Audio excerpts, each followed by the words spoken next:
Hello everyone, welcome to my new vlog. સ્વાગત છે તમારા બધાનું મારા નવા વ્લોગની અંદર.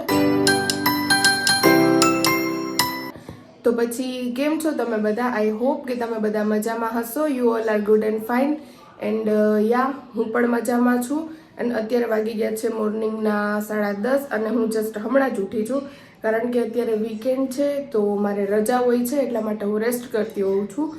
સો હું થોડીક આજે લેટ ઉઠી છું અને મારે ફ્રેશ થવાનું પણ બાકી છે. તો ચલો હવે હું ફ્રેશ થઈ જાઉં અને આપણે મળીએ ત્યાર પછી. સો ગાઈઝ, હવે હું ફ્રેશ થઈ ગઈ છું અને હવે હું જાઉં છું નીચે નાસ્તો કરવા માટે. હું રેગ્યુલરલી નાસ્તો તો નથી કરતી અને ના તો મને ચા કોફી એવું કંઈ પીવાની હેબિટ છે, કારણ કે મને નાનપણથી જ એવી કોઈ આદત નથી. પણ હું ગ્રીન ટી પીઉં છું, એટલા માટે મારે થોડોક નાસ્તો કરવો પડે છે, કારણ કે ખાલી પેટ છે તે ગ્રીન ટી ના પીવાય. એટલા માટે હું થોડોક એવો નાસ્તો કરી લઉં છું અને એના પછી હું ગ્રીન ટી રેગ્યુલરલી પીઉં છું. સો યા, ચલો હવે હું નીચે જાઉં. તો ગાઈઝ, તમે જોઈ શકો છો બ્રેકફાસ્ટમાં મેં થોડાક ગાંઠિયા, એક ઓરેન્જ અને લિપ્ટનની ગ્રીન ટી લીધી છે. તો હું હવે ગ્રીન ટી બનાવું છું અને થોડીક વારમાં જ ગ્રીન ટી રેડી થઈ જશે. તમે જોઈ શકો છો કે આપણી ગ્રીન ટી છે તે એકદમ રેડી થઈ ગઈ છે. તો યસ, ચલો હવે હું બ્રેકફાસ્ટ લઈ લઉં છું અને મારી ગ્રીન ટી કમ્પ્લીટ કરી લઉં છું. મેં મારો નાસ્તો અને ગ્રીન ટી કમ્પ્લીટ કરી લીધું છે અને હવે હું ફરીથી આવી ગઈ છું ઉપર, કારણ કે મારે આજે રજા છે. એટલા માટે જ્યારે મારે રજા હોય ત્યારે હું મારો રૂમ ને બધું ક્લીન કરતી હોઉં છું. તો આજે મારે રજા છે તો યસ, ચલો હું આજે મારો રૂમ ક્લીન કરી નાખું.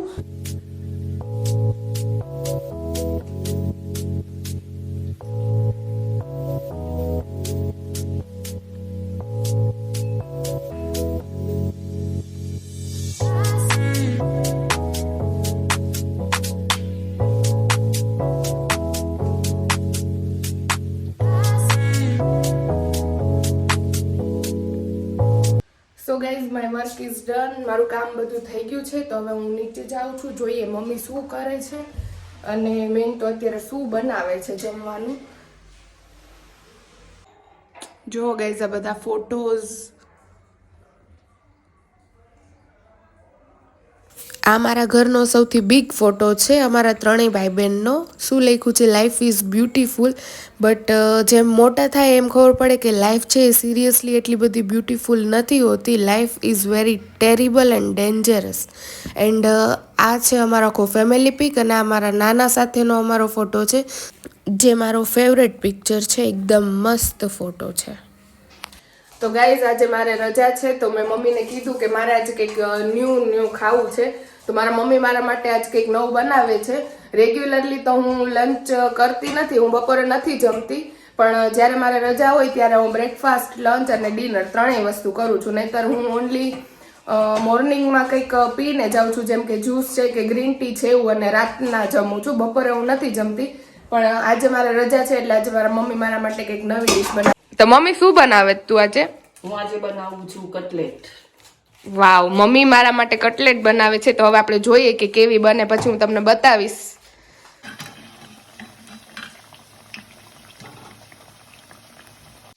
તો ગાઈઝ, નિકુબેન કોલેજેથી આવી ગયા છે. હાય નિકુબેન, થાકી ગયા?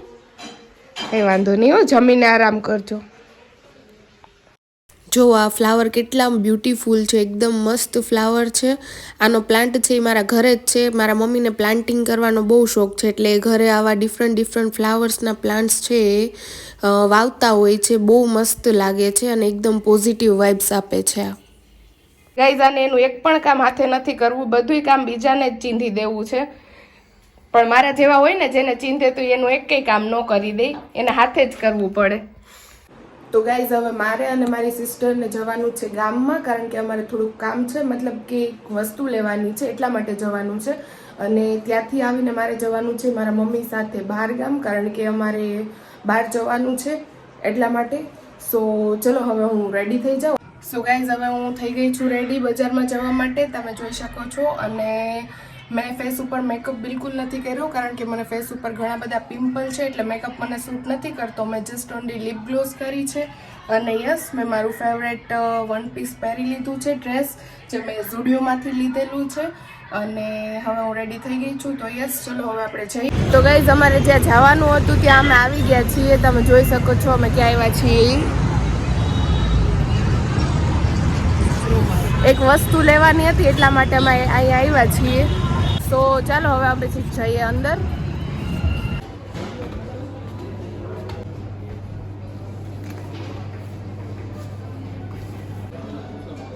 કેવું સરસ છે. સો ગાઈઝ હવે હું અને મારી સિસ્ટર અમે ગામમાં ગયા હતા તો ત્યાંથી અમે આવી ગયા છીએ ક્રોમાએથી અને હવે મારે મારા મમ્મી સાથે બહાર જવાનું છે, બહાર ગામ.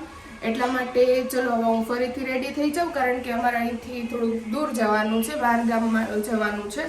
એટલા માટે મારે ફરીથી રેડી થવું પડશે. તો ગાઈઝ હવે હું અને મારા મમ્મી બંને રેડી થઈ ગયા છીએ. અમારે બહાર જવાનું હતું એટલા માટે. તો હવે થાય છે થોડુંક લેટ. તો સારું ચલો હવે અમે જઈએ.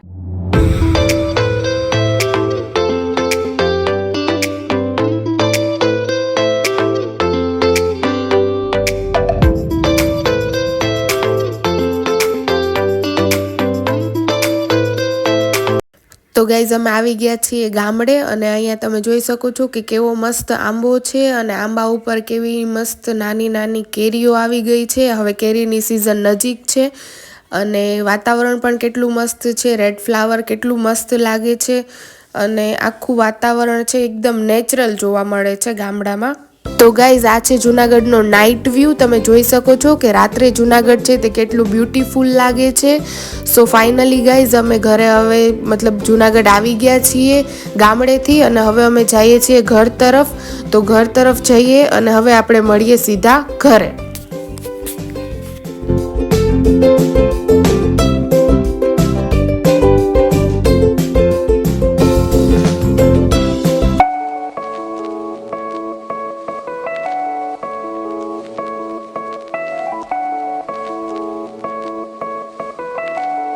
સો ગાઈઝ ફાઇનલી હવે હું આવી ગઈ છું ઘરે અને હું આજે બહુ જ થાકી ગઈ છું કારણ કે આજે રજા તો હતી પણ કામ પણ એટલા બધા સાથે એકસાથે નીકળ્યા હોય આખા વીકના. તો એ બધા કરવાના હતા.